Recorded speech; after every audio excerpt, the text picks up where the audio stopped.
Hello बच्चों, कैसे हो? आपका स्वागत है त्रिपान स्टडी सेंटर में। आज जो हम करने जा रहे हैं क्लास 10th एनआईएस बोर्ड का जो है सोशल साइंस यानी सामाजिक विज्ञान के जो है चैप्टर नंबर 20 जो काफ़ी महत्वपूर्ण है, जिसमें आज हम करेंगे governance at the union level यानी केंद्रीय स्तर पर शासन, जो कि काफ़ी महत्वपूर्ण चैप्टर रहेगा हर एक क्लास के बच्चों के लिए, चाहे वो यूपी बोर्ड के बच्चे हों, चाहे बिहार बोर्ड के बच्चे हों, चाहे कहते हैं एनआईएस बोर्ड के बच्चे हों, इवन कि जो बच्चे कॉम्पिटिशन की तैयारी करना चाहते हैं और जो कर रहे हैं उनके लिए भी ये टॉपिक काफ़ी महत्वपूर्ण रहेगा। ठीक है, इसमें आज जो हम विस्तार पूर्वक चर्चा करेंगे गवर्नेंस के ऊपर और देखा जाए तो केंद्र स्तर पर शासन के ऊपर।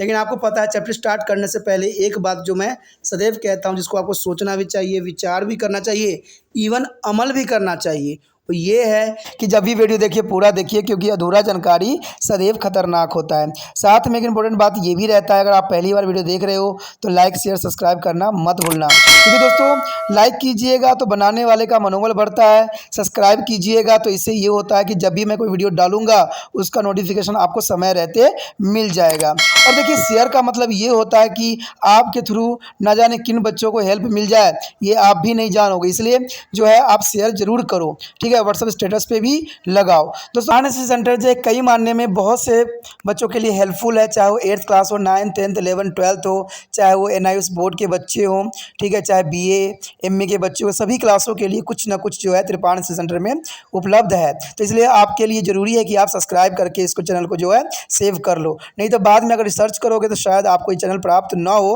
तो इसलिए सोचना नहीं, विचार नहीं करना है, सब्सक्राइब करके जो है अपने पास सेव करना है। दोस्तों ये तो बात था आपके लिए, लेकिन अब देखते हैं हमारा आज टॉपिक क्या है। Today we discussion most important chapter here, governance at the union level. There is a most important chapter here. But first point, this chapter, the president. The president is important here, governance at the union level here. Then important. The legacy of the below to the showing the Republic Day parade be celebrated 26 Jan as a Republic Day every year. India is now as the Republic. Do you know why? It is because our head of the state, the President of India, is elected. It is not so in the Great Britain, and where the head of state happen to be either to the king or the queen of the office. This is important here, President. And the next topic is important here, process of election of president. The president is indirectly elected by the electoral colleges, which is the consist of the elected member of the both houses of parliament as well as the state legislative assemblies. Moreover, they elected to the members of legislative assemblies of their union territory of Delhi and Pondicherry. At now, their Pondicherry also participate in this election.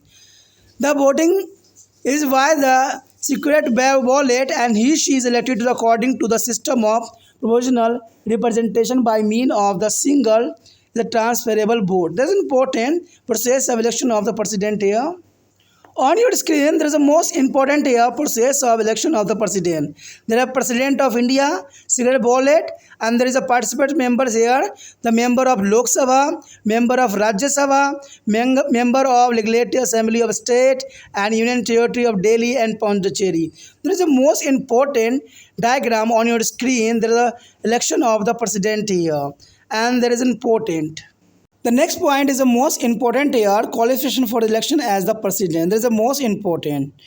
In order to be qualified for elections as a president, a person must be a citizen of India and have a complete to the age of 35 years and be qualified that began to elected as a member of House of People, Lok Sabha, and not hold any office of profit under the government of India or any state government or under any local authorities and another authorities of the said as a government.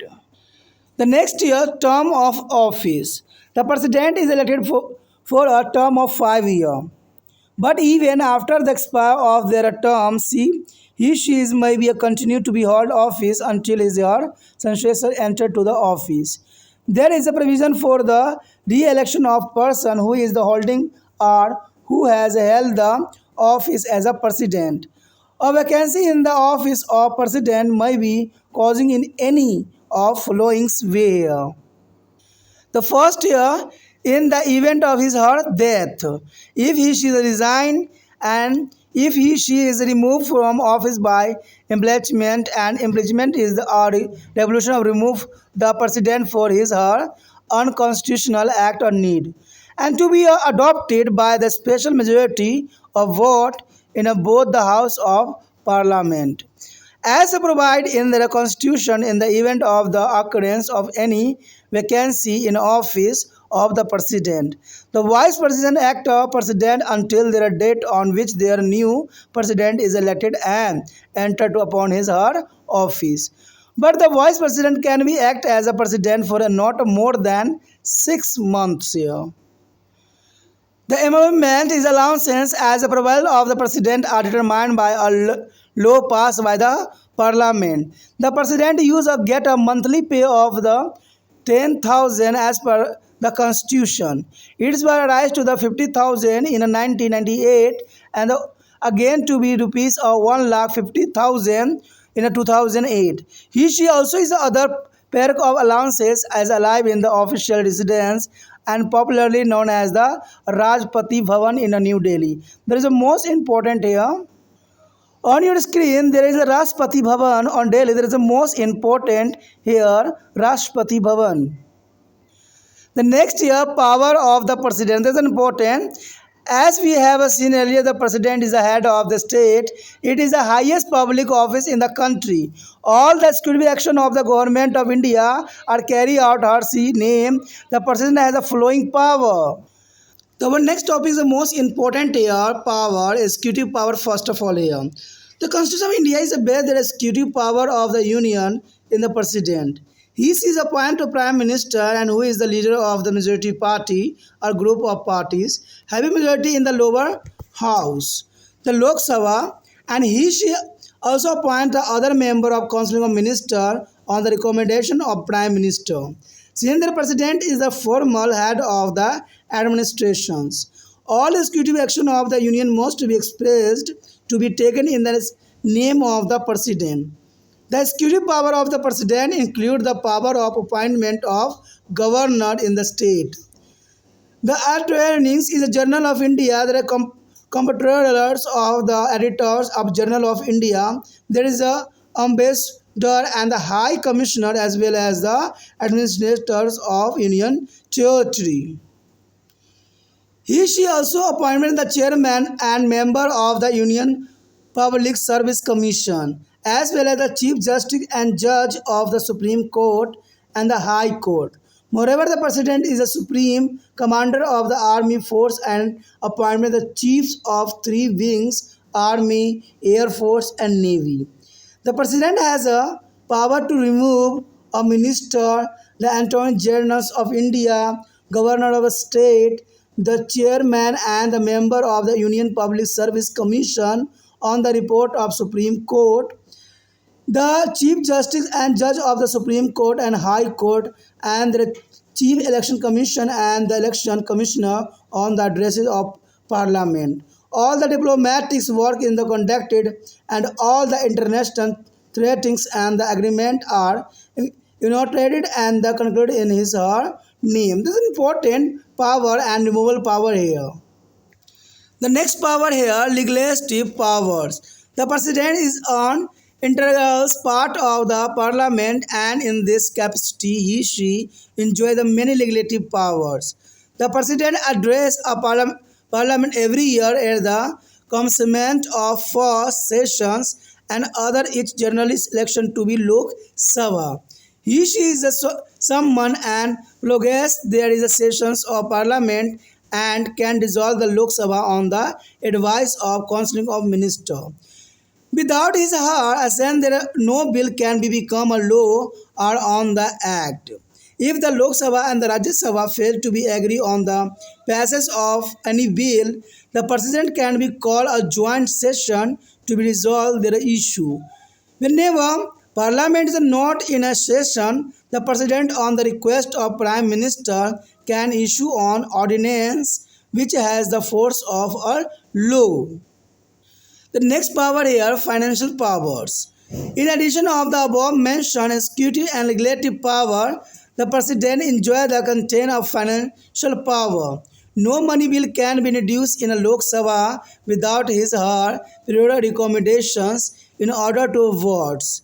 All the money bills are initiated in the Lok Sabha only with the assent of president. You must have heard about their budget. It is a document which is a content to the detail of annual income and expenditure of Indian government. The president gives his consent for it to be laid before the Lok Sabha before the beginning of every financial year. There is the most important power here, financial power. And the next power here, judicial power. The President of India as a head of state and possesses contain a special judicial prerogatives, and she is a power to be grant pardons or reduce the sentence of a person convicted to the offence. For example, she can suspended a commentary prayers of the sentence of the criminal convicted by a court of law. The next point here, the president and emergency provision here.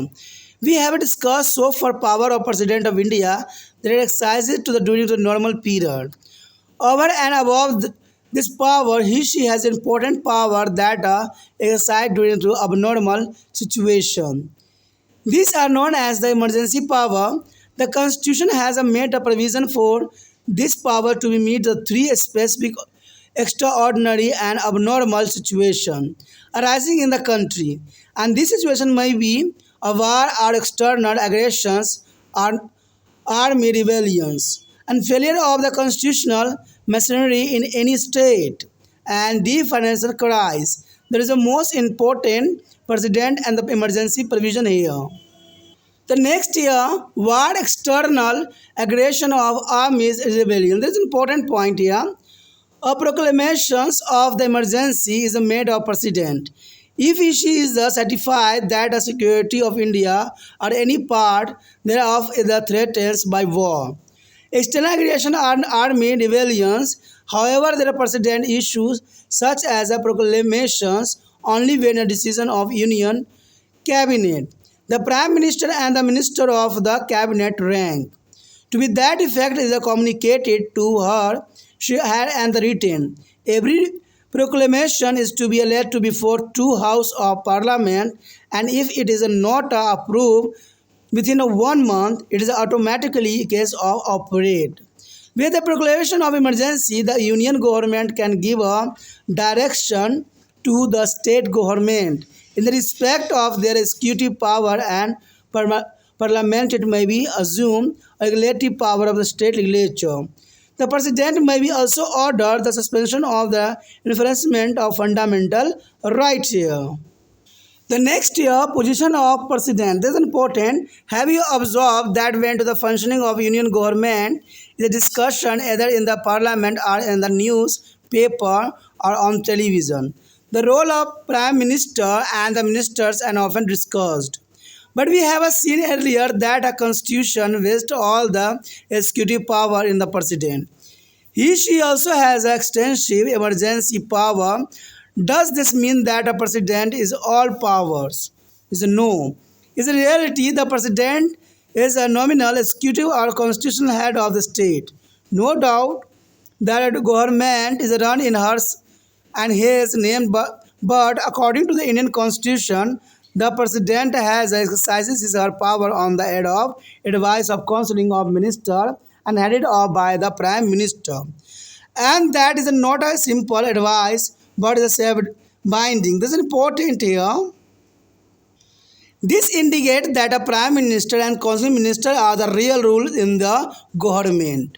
All the decisions are taken by the counseling minister headed by the prime minister. The president has a right to be informed of those decisions, and similarly their emergency provision also do not grant any real power to the president. Under the Constitution of India, president occupy the same position as a king and queen under the British Constitution. He is a head of the state but not the executive. He is a represent their nation but does not rule the nation. He is a symbol of the nation. is a place in the administration in that ceremonials head-on was seal a nation and discussion are made known. There is a Dr. Bhimrao Ambedkar in the Constitution Assembly. There is a most important rule here. In the light of the above statements, some constitutional experts believe that the president can be compared with the rubber stamp. But this is a conclusion is also not true. The president has been given to task of reserving as a protecting and defending of constitution. He is a custodian of the democratic process as enshrined in the constitution. In a contrarian political situation, the president can play a decisive role in the formation of government. There has been to some occasions when the president has asserted his or her opposition. However, in a practice, the president acts as a nominal and constitutional head. It has a right to be stated that in our constitutional system, the president enjoys the highest honor, dignity, and prestige, but not the real authorities. हूँ मैं देश का प्रथम व्यक्ति, हूँ मैं राजा, लेकिन फिर भी मेरी शक्तियाँ जो है सीमित है शक्तियाँ मेरे पास बहुत सारी, लेकिन फिर भी मैं उसका उपयोग नहीं कर सकता। ये बात कहीं हद तक जो है राष्ट्रपति के अंतर्गत आता है। आपको पता ही है कि राष्ट्रपति जो है भारत के प्रथम व्यक्ति होते हैं, ठीक है। सारी शक्तियाँ इनके अंदर निहित होती है, लेकिन ये शक्तियाँ ये बेखूबी उपयोग नहीं कर सकते हैं। तो ये काफ़ी महत्वपूर्ण बात आता है हमारा चैप्टर केंद्रीय स्तर पर शासन के अंतर्गत। तो ये काफ़ी महत्व रखता है। अगर पहला जो ये पॉइंट हम देखा जाए राष्ट्रपति के अंतर्गत है, तो कहते हैं निम्नलिखित चित्र जो है गणतंत्र दिवस के परेड का है और हम प्रतिवर्ष 26 जनवरी को जो है गणतंत्र दिवस मनाते हैं और भारत को एक गणतंत्र के रूप में भी जाना जाता है। क्या आप इसका कारण जानते हैं? इसका कारण है कि भारत का राष्ट्रपति निर्वाचित होता है, यानी राष्ट्रपति जो है निर्वाचित किया जाता है। ब्रिटेन में ऐसा नहीं है, अतः वहाँ का राज्य प्रमुख राजा अथवा महारानी होती है, वहाँ पर पद वंशागत होती हैं। यानी इंग्लैंड में देखा जाए तो वंशागत होता है, यानी कहते हैं फादर के बाद सन बनेगा, सन के बाद उसके सन बनेंगे। तो ये वंशागत जो है प्रक्रिया ब्रिटिश में है, लेकिन भारत में ऐसा नहीं है। भारत में राष्ट्रपति प्रथम व्यक्ति होता है। आप राजा की तरफ देख सकते हो, रानी की तरफ देख सकते हो, लेकिन ये जो है निर्वाचित होती है। अब देखिए ये भारत का जो है 26 जनवरी का परेड का जो चित्र दिखाया गया है, तो जर्नल सी बात है हमारा देश जो है कहते हैं राष्ट्रपति जो है निर्वाचित होते हैं। इन्हीं कारणों से सब कुछ जो है बदला बदला सा लगता है। उसके पश्चात हमारे समक्ष आता है राष्ट्रपति निर्वाचन की प्रक्रिया। देखिए राष्ट्रपति के निर्वाचन की क्या प्रक्रिया है। कहते हैं राष्ट्रपति का निर्वाचन एक निर्वाचक मंडल द्वारा किया जाता है, जिसमें संसद के दोनों सदनों निर्वाचित संसद तथा सभी राज्यों की विधानसभाओं के निर्वाचित सदस्य होते हैं। इसके अतिरिक्त केंद्र शासित क्षेत्र जैसे दिल्ली, पांडिचेरी, पूर्व में पांडिचेरी की विधानसभाओं में निर्वाचित सदस्य की भाग भी लेते हैं।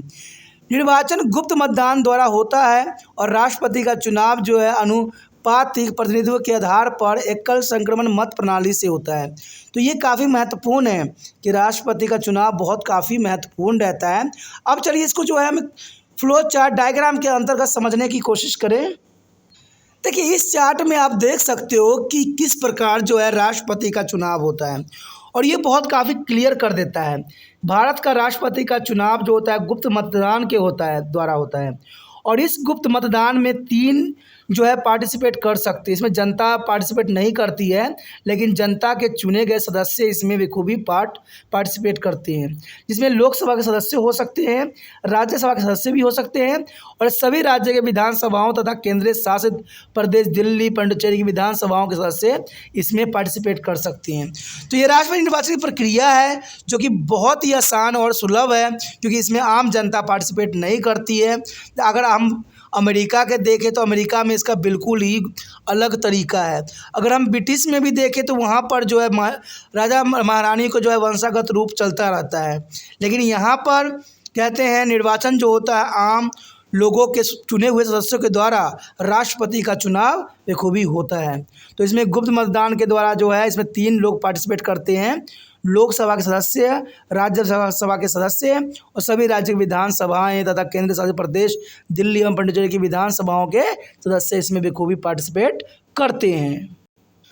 उसके पश्चात हमारे समक्ष आता है राष्ट्रपति निर्वाचन होने के लिए होता है क्या है। देखिए कौन जो है राष्ट्रपति पद के लिए अप्लीकेबल हो सकता है। तो राष्ट्रपति के निर्वाचन हेतु एक व्यक्ति में निम्नलिखित योग्यता होनी अत्यंत महत्वपूर्ण है। पहला तो यही है कि वह भारत का नागरिक होना चाहिए। दूसरा वो है कि वह 35 वर्ष की आयु पूरी कर चुका हो। वह लोकसभा जो है सदस्य निर्वाचित होने के लिए आवश्यक योग्यता रखता हो। वह भारत सरकार, किसी राज्य सरकार अथवा किसी भी स्थानीय प्राधिकरण अथवा किसी भी सरकारी प्राधिकरण में किसी लाभकारी पद पर आसीन नहीं होना चाहिए। तो ऐसे व्यक्तियों को जो है राष्ट्रीय निर्वाचन होने के लिए पर्याप्त होता है क्वालिफिकेशन। उसके पश्चात आता है हमारे समक्ष कार्यकाल। देखिए राष्ट्रपति 5 वर्ष के लिए कार्यकाल के लिए निर्वाचित होता है, परंतु वह अपना कार्यकाल पूरा होने के बाद भी तब तक पद पर बने रहता है जब तक उसका उत्तराधिकारी पद पर आसीन नहीं हो जाता है। राष्ट्रपति पद पर आसीन अथवा आसीन रह चुके व्यक्ति द्वारा पुनः चुनाव लड़ने का प्रावधान भी है कि जो राष्ट्रपति बन चुका हो वो दोबारा जो है राष्ट्रपति पद के लिए नामांकन भर सकता है। राष्ट्रपति का पद निम्नलिखित कारणों में से किसी एक के कारण रिक्त हो सकता है। तो देखिए कौन कौन से कारण हैं। पहली कारण तो यही आता है कि उसकी मृत्यु हो जाने के कारण जो है रिक्त हो सकता है, या कभी कभी त्याग पत्र देने के कारण भी जो है राष्ट्रपति का पद जो है रिक्त हो सकता है। महाभियोग द्वारा पद से हटा दिए जाने के कारण भी हो सकता है। महाभियोग राष्ट्रपति को उसको जो है असंवैधानिक कृत्यों के कारण हटाने का प्रस्ताव है जो कि भारत के संविधान में निहित है। इसमें को संसद के दोनों सदनों में विशेष बहुमत से पारित किया जाना जरूरी होता है, यानी दोनों सदनों के लोकसभा राज्यसभा के दोनों सदनों द्वारा जो है बहुमत पास करना महत्वपूर्ण होता है। संविधान के प्रावधानों के अनुसार राष्ट्रपति का पद रिक्त होने पर उपराष्ट्रपति तब तक राष्ट्रपति के रूप में कार्य करता है जब तक कि नया राष्ट्रपति निर्वाचित होकर अपना कार्यभार न संभाल ले। उपराष्ट्रपति 6 महीने से अधिक राष्ट्रपति के रूप में कार्य नहीं कर सकता है, ये भी प्रावधान किया गया है। राष्ट्रपति के लिए वेतन, भत्ते और सुविधाएं संसद द्वारा पारित कानून द्वारा निर्धारित होते हैं। संविधान के अनुसार राष्ट्रपति को 10,000 रुपये मासिक जो है वेतन मिलता था, जिसे 1998 में बढ़ाकर 50,000 रुपया कर दिया गया था तथा फिर से जो है 2008 में बढ़ाकर 1,50,000 रुपया कर दिया गया है और आज जो है 2.5 लाख से ऊपर हो चुका है। तो इसके अतिरिक्त अन्य कई भत्ते और सुविधाएं भी मिलती है और वह नई दिल्ली में स्थित राष्ट्रपति भवन में निवास करता है। ये सारी चीज़ें प्रावधान किया गया है। अब यहाँ पर जो आप चित्र देख रहे होंगे ये राष्ट्रपति भवन का चित्र है जहाँ पर राष्ट्रपति निवास करता है निर्वाचित होने के बाद। तो ये काफ़ी महत्वपूर्ण जगह है जिसको राष्ट्रपति जो है भवन के नाम से जाना जाता है। उसके पश्चात हमारे समक्ष आता है राष्ट्रपति की शक्तियाँ। जैसा कि हम पूर्व में जान चुके हैं कि राष्ट्रपति देश का मुखिया होता है यह हमारे देश का सर्वोच्च पद भी है। भारत सरकार के सभी कार्य उसके नाम पर ही होते हैं और भारत के राष्ट्रपति की निम्नलिखित शक्तियां हैं जो नीचे वर्णित है। चलिए देखते हैं कौन कौन सी शक्तियां राष्ट्रपति को प्राप्त हैं। पहला शक्तियां तो यही आता है कार्यपालिका संबंधित शक्तियां, बहुत महत्वपूर्ण है। कार्यपालिका संबंधित शक्तियां, भारत का संविधान संघ की कार्यपालिका संबंधित शक्तियां राष्ट्रपति को प्रदान करता है और वह प्रधानमंत्री को नियुक्त भी करता है जो लोकसभा में बहुमत प्राप्त पार्टी अथवा पार्टियों ऐसे समूह का नेता होता है जिसे लोकसभा में बहुमत प्राप्त हो। वो प्रधानमंत्री के सिफारिश पर मंत्रिपरिषद के अन्य सदस्यों को भी नियुक्ति करता है। प्रशासन का औपचारिक मुखिया होने के कारण संघ के सभी कार्य राष्ट्रपति के नाम पर ही किए जाने का प्रावधान किया है। राष्ट्रपति की कार्यपालिका संबंधी शक्तियों में राज्य के राज्यपालों, महान्यायवादी, महालेखा परीक्षक और राजदूतों अन्य उच्च व्यक्तियों का जो है संसदीय क्षेत्र के प्रशासकों को नियुक्त करने की शक्ति भी शामिल है। तो ये सारी शक्तियाँ ये राष्ट्रपति के निहित होती है। वह संघ या लोकसभा आयोग के अध्यक्ष अथवा अन्य सदस्यों के साथ साथ सर्वोच्च न्यायालय तथा उच्च न्यायालय के मुख्य न्यायाधीश एवं अन्य न्यायाधीशों की नियुक्ति भी राष्ट्रपति के द्वारा ही की जाती है। राष्ट्रपति जो है सशस्त्र सेनाओं का प्रधान सेनापति होता है, यानी तीनों जो है चाहे थल सेना, वायु सेना, जल सेना हो उसका जो है मुख्य अध्यक्ष होता है और इसकी नियुक्ति भी वो उसी के द्वारा की जाती है। तो देखा जाए तो राष्ट्रपति का पद सर्वोच्चता उच्च है। कहते हैं बहुत ही महत्वपूर्ण स्थान यहाँ राष्ट्रपति का पद रखता है। राष्ट्रपति के पास किसी मंत्री, महान्यायवादी, राज्यों के राज्यपाल तथा संघ लोकसभा आयोग के अध्यक्ष अथवा सदस्य या सर्वोच्च न्यायालय के मुख्य न्यायाधीश तथा अन्य न्यायाधीशों, मुख्य चुनाव आयुक्त का चुनाव आयुक्त के उनके पदों से हटाने की शक्ति भी राष्ट्रपति में निहित है। सारे कूटनीतिक कार्य एवं अंतर्राष्ट्रीय संधि समझौता उसी के नाम से किए जाते हैं। यानी राष्ट्रपति देखा जाए तो नाम मात्र का होता है, लेकिन फिर भी सारे कार्य जो होते हैं राष्ट्रपति के नाम से ही किए जाते हैं, जो कि बहुत काफ़ी महत्वपूर्ण बात यहाँ पर आया है। उसके पश्चात हमारे समक्ष आता है विधायी शक्तियाँ। देखिए, राष्ट्रपति संसद का एक अभिन्न अंग है और वो अपनी इस हैसियत के आधार पर उसे कई विधायक शक्तियाँ भी दिया गया है। राष्ट्रपति प्रतिवर्ष आहूत होने वाले संसद के प्रथम अधिवेशन तथा प्रत्येक चुनाव के बाद आहूत लोकसभा के संबोधित करता है। वो संसद के सदनों के अधिवेशन बुला तथा अथवा स्थगित भी कर सकता है और मंत्रिपरिषद की सिफारिश पर लोकसभा को भंग भी कर सकता है। उसकी सहमति और स्वीकृति के बिना कोई भी बिल कानून नहीं बन सकता है। ठीक है, ये काफ़ी महत्वपूर्ण बात है कि राष्ट्रपति के किसी भी बिल पे साइन होना बहुत ही काफ़ी महत्वपूर्ण होता है। यदि राज्यसभा और लोकसभा के बीच किसी बिल को पारित करने में सहमति नहीं बनती है तो वह मुद्दे का हल निकालने के लिए दोनों सदनों के संयुक्त बैठक बुला सकता है। यानी कोई मुद्दे का अगर हल नहीं निकल रहा है तो राष्ट्रपति दोनों सदनों को संयुक्त बैठक बुला सकता है। जब संसद का अधिवेशन न चल रहा हो तो राष्ट्रपति प्रधानमंत्री की सलाह पर अध्यादेश जारी कर सकता है, जिसे कानून की शक्ति प्राप्त होती है। तो ये विधायी शक्तियाँ काफ़ी महत्वपूर्ण है राष्ट्रपति के अंतर्गत। उसके पश्चात हमारे समक्ष आता है वित्तीय शक्तियाँ। देखिए, उपयुक्त कार्यपालिका एवं विधायक शक्तियों के साथ राष्ट्रपति को कुछ वित्तीय शक्तियाँ भी प्राप्त है। लोकसभा में कोई भी धन विधायक जो है राष्ट्रपति के पूर्व अनुमति के बिना प्रस्तुत नहीं किया जा सकता। यानी देखा जाए जब जो बजट पेश की जाती है तो पहले राष्ट्रपति की मंजूरी ली जाती है।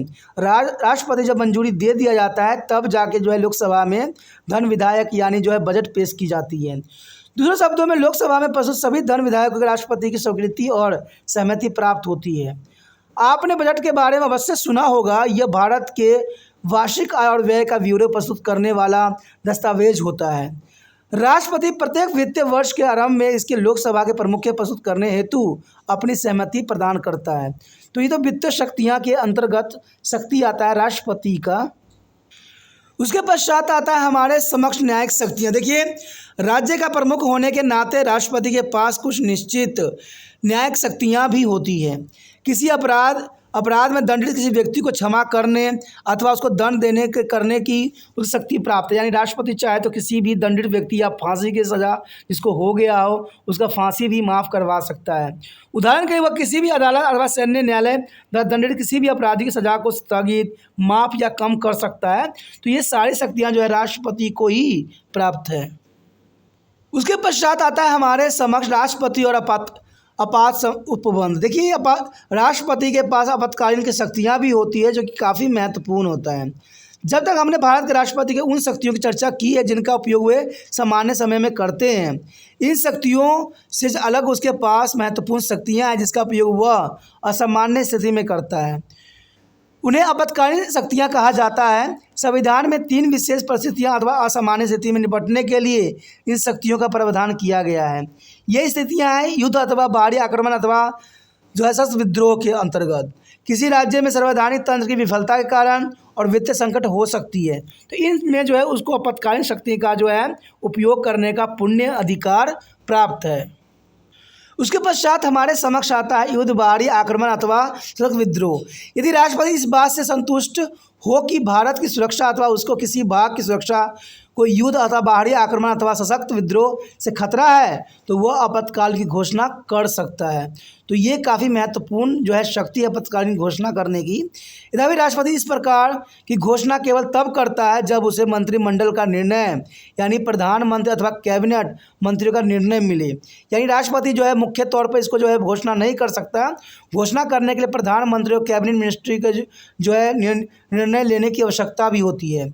कहते लिखित में भेजा जाता है, यानी राष्ट्रपति जो है लिखित रूप में भेजे गए बातों पर ही अमल करता है, तब जो है इमरजेंसी लागू करता है। यानी प्रधानमंत्री और कैबिनेट मिनिस्टर जो है आपातकालीन घोषणा करने के लिए सिफारिश करता है वो भी लिखित रूप में, तब राष्ट्रपति जो है इमरजेंसी घोषणा की जा सकती है।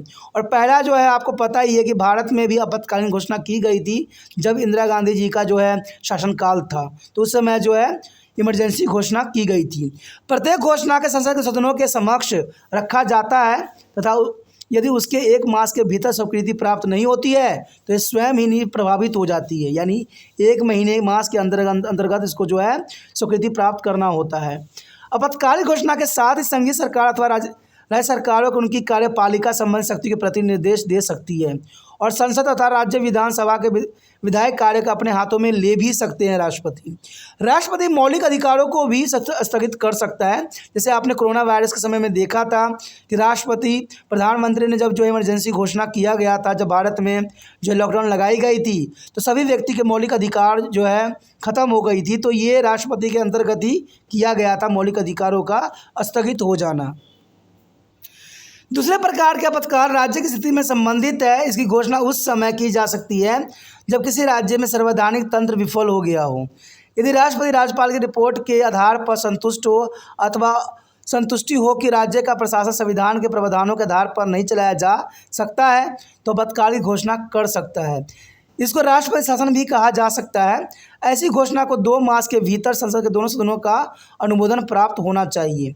यदि संसद का अनुमोदन प्राप्त नहीं होता है तो ये घोषणा 2 मास की अवधि के बाद निप्रभावी हो जाता है, यानी कोई उसका प्रभाव नहीं पड़ेगा। संसद के अनुमोदन के बाद यह एक बार में 6 महीने से अधिक जारी नहीं रख सकती है और किसी स्थिति में 3 वर्ष से अधिक जारी नहीं रह सकता है। तो ये काफ़ी महत्वपूर्ण बात है। इस काल के दौरान राज्य की विधानसभा को या तो भंग कर दिया जाता है अथवा स्थगित रखा जाता है। राज्य का राज्यपाल राष्ट्रपति के नाम पर सभी कार्यपालिका संबंधी शक्ति का प्रयोग करता है और संसद उस राज्य विधायक की विधायक शक्तियों का ग्रहण भी कर लेती है। तो ये काफ़ी महत्वपूर्ण बात है। तीसरी बात आती है कि आपातकाल के वित्तीय संकट भी कहते हैं। कभी कभी वित्तीय संकट भी हो सकता है, यानी भारत में पैसों के अंतर्गत संकट को भी वित्तीय संकट के रूप में देखा जाता है और इसकी घोषणा तब की जाती है जब भारत अथवा इसे किसी भी भाग के वित्तीय स्थिरता अथवा जो है साख को खतरा हो। अन्य 2 आपातकालीन स्थिति को ही इस तरह घोषणा को भी 2 मास के भीतर संसद की स्वीकृति मिलना अनिवार्य होता है। एक बार संसद की स्वीकृति मिलने पर यह जो निरंतर तब तक जारी रह सकती है जब तक कि इसको वापस नहीं ले लिया जाए। इस स्थिति में राष्ट्रपति सभी सरकारी कर्मचारी अथवा सर्वोच्च न्यायालय और उच्च न्यायालय के न्यायाधीश को वेतन कम भी कर सकता है। और कहते हैं भीतर में अब तक जो वित्तीय संकट जो है नहीं आई है, यानी देखा जाए तो भारत में कहते हैं आज तक जो है वित्तीय संकट नहीं देखने को मिला है, जो कि बहुत काफ़ी महत्वपूर्ण बात है। अब देखिए यहाँ पर इम्पोर्टेंट बात आया है कि पहले प्रकार की आपातकालीन घोषणा पहली बार 1962 में भारत और चीन के बीच संघर्ष और युद्ध के समय की गई थी। दूसरी बार यह घोषणा 1965 में भारत पाक युद्ध के समय भी की गई थी और तीसरी बार यह घोषणा 1971 में की गई थी जब भारत में पूर्वी पाकिस्तान का एक अलग स्वतंत्र राज्य जो है बांग्लादेश बनने में सहायता की थी। और चौथी बार यह घोषणा 1975 में की गई थी जब प्रधानमंत्री इंदिरा गांधी के नेतृत्व में मंत्रिमंडल ने आंतरिक गड़बड़ी के आधार पर राष्ट्रपति को अपनी सिफारिश भेजी थी। तो अब तक जो है ये 4 बार जो है आपातकालीन घोषणा किया जा चुका है भारत में। दूसरे प्रकार के आपातकाल के लागू होने से संघीय सरकार के अति विशेष शक्तियाँ प्राप्त हो जाती है। इस प्रकार का आपातकाल 1951 में पंजाब राज्य में घोषित किया गया था और फिर जो है 1959 में केरल में घोषित किया गया था। समय के साथ इस शक्ति का प्रयोग कई बार किया गया है और ऐसा आरोप लगाया जाता है कि राष्ट्रपति शासन का प्रयोग उन राज्यों की सरकारों को हटाने के लिए किया जाता है जिन राज्यों में केंद्र में सत्ता प्राप्त पार्टी से अलग पार्टी का शासन होता है। और इस प्रकार का आपातकाल अनुच्छेद 356 के अंतर्गत आता है जिसमें भारत के किसी भी राज्य में राष्ट्रपति शासन लागू करना सम्मिलित है। जब किसी भी राज्य में राष्ट्रपति शासन होता है तो निर्वाचित सरकार को स्थगित कर दिया जाता है। तो ये कई बार तो फायदे के लिए भी उपयोग किया जाता है। राज्य का प्रशासन सीधा राज्यपाल द्वारा चलाया जाता है उस समय जब आपातकाल उस राज्य में लगा दिया जाता है, यानी राष्ट्रपति जो है वहाँ पर आपातकालीन लगाता है लेकिन सारे कार्यभार जो होता है राज्यपाल चलाने लग जाता है और वहाँ का जो मुख्यमंत्री होता है वो सस्पेंडेड हो जाता है, उसके सारे मंत्री परिषद जो होते हैं सस्पेंडेड हो जाते हैं। तो ये प्रावधान कई बार तो इस बात को भी तरफ इशारा भी करता है कि भाई जिसका सेंटर में सरकार नहीं है वो उस क्षेत्र के सरकार को गिराने के लिए इस तरह का जो है प्रावधान रचती है। तो ये काफ़ी महत्वपूर्ण बात यहाँ जाता है। तो इसमें यही बात आता है कि जब किसी राज्य में राष्ट्रपति शासन होता है तो निर्वाचित सरकार को अस्थिर कर दिया जाता है, तो राज्य का शासन सीधा राज्यपाल द्वारा चलाया जाता है। अनुच्छेद 356 में विवादित है क्योंकि कुछ लोग इसको अलोकतांत्रिक मानते हैं, क्योंकि इसमें केंद्र सरकार और राज्य सरकार पर अधिक शक्तियाँ प्राप्त है। 1999 में SR जो है 22 बनाम जो है भारत संघ के मामलों के बाद सर्वोच्च न्यायालय ने अनुच्छेद 356 के दुरुपयोग को कम कर दिया है, क्योंकि अब राष्ट्रपति शासन लागू करने के लिए सख्त दिशा निर्देश जो है स्थापित कर दिए गए हैं। तो ये काफ़ी महत्वपूर्ण बात है कि इसका फ़ायदा जो है कहते हैं पार्टी न उठाए, इसलिए ऐसा प्रावधान किया गया था। उसके पश्चात आता है हमारे समक्ष राष्ट्रपति की स्थिति। क्या आपने देखा है कि जब संघीय सरकार की कार्यप्रणाली की चर्चा संसद अथवा समाचार पत्रों में अथवा टेलीविज़न पर की जाती है तो प्रधानमंत्री और मंत्रियों की भूमिकाओं की चर्चा भी होती है, लेकिन हमने पहले देखा है कि संविधान कार्यपालिका संबंधी शक्तियां राष्ट्रपति को प्रदान करता है और उसके पास आपातकाल संबंधी शक्तियां भी व्यापक है। क्या इसका अर्थ यह है कि राष्ट्रपति सर्वशक्ति संपन्न है?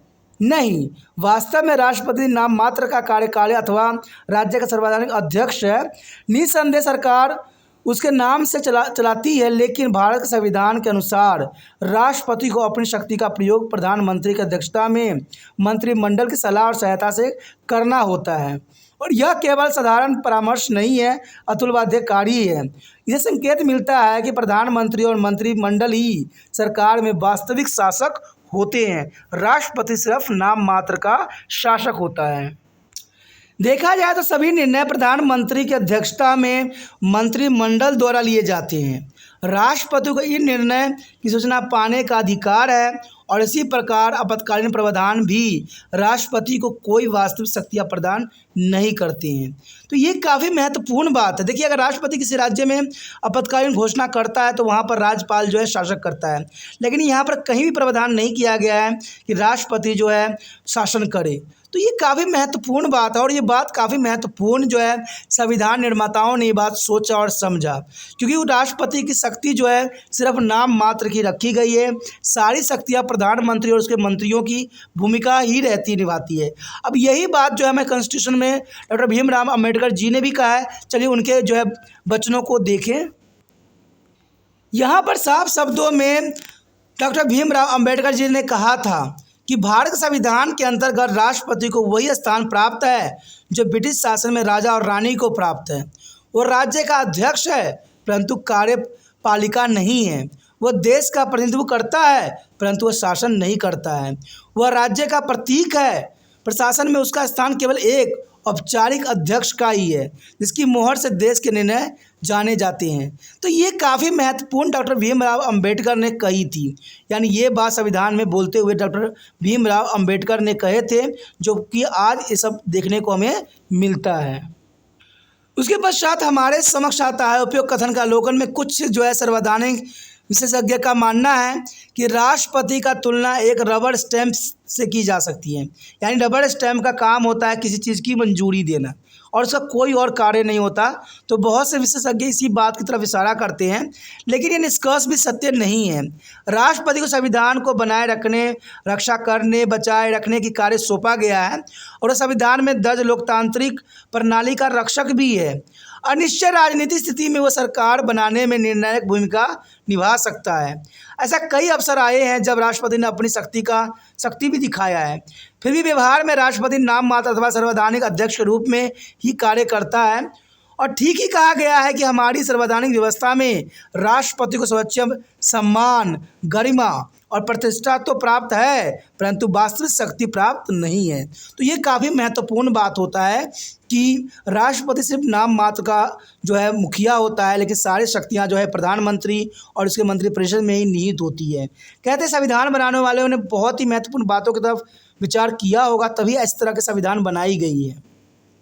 तो सर ये टॉपिक काफ़ी महत्वपूर्ण था। आगे जो है प्रधानमंत्री के शक्तियों और उसकी विशेषताओं के बारे में विस्तार पर चर्चा करेंगे।